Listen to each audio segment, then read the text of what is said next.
Okay, so on number 18, two washing machines or molding machines here. We've got the weights, and we want to have a 95% confidence interval for the difference between population means.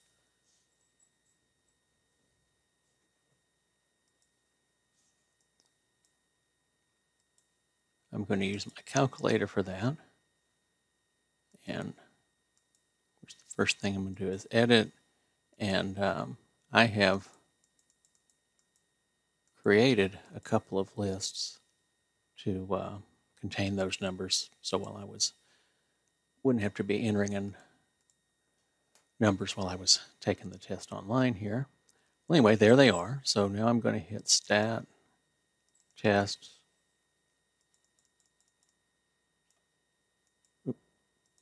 to sample T interval, and those are in L7 and L8. Second, these aren't on the key here, so I actually have to put in the letters L and then followed by the number 8.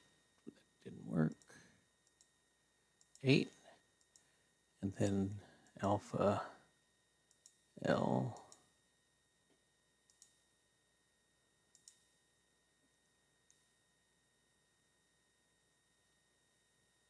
Well, shoot. Above here I should have put L7.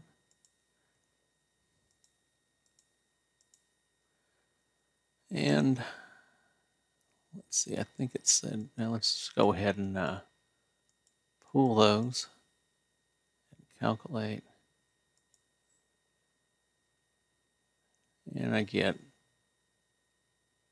minus 1.280 to minus 0.384, which is correct. So that'll be D on number 18. Number 19,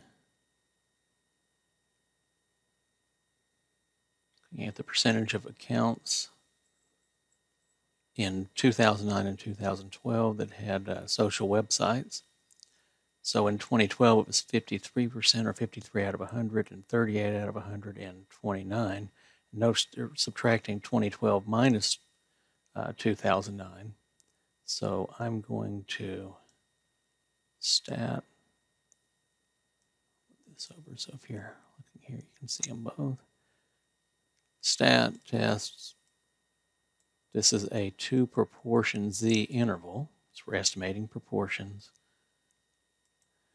And we had 53 out of 100. Now, they gave you 53% in here, which, you know that's 53 out of 100. But if it were some other number, it might be convenient for you to know what I'm going to do now. That is, I'm going to put 0.53, and then I'm going to multiply by whatever the sample size was, and it'll convert that to the appropriate number here.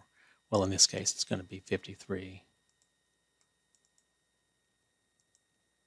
That's just in case you run up on a test where it gives you something like 53% out of 234 or something like that. Then that'll be an easy way to enter the numbers.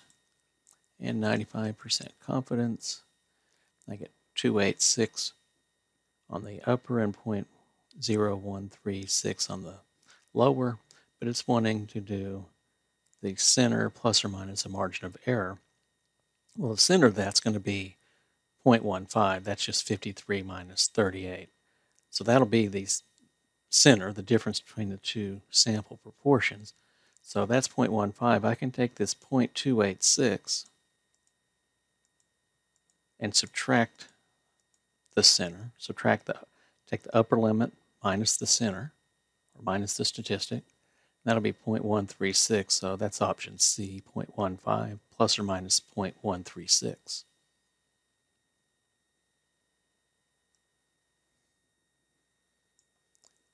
On 20, we want to know if seniors were more likely than freshmen. So more likely, we're talking about proportions, the proportion of seniors and freshmen that favor banning cell phones at school. And so we know that the null is always going to have 0, so we can eliminate option D.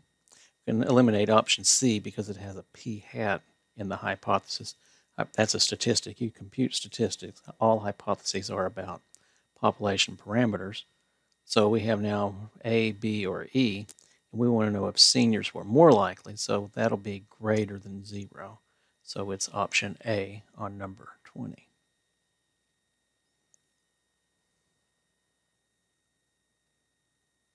P hat A minus P hat B, we're doing a distribution of sample proportions. The center is 0. That's the hypothesized PA minus PB is equal to 0. And the difference between proportions that we found was 2.226, which is going to round to 2.23.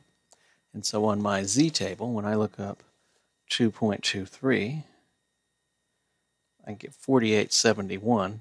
So that's the area here, 71.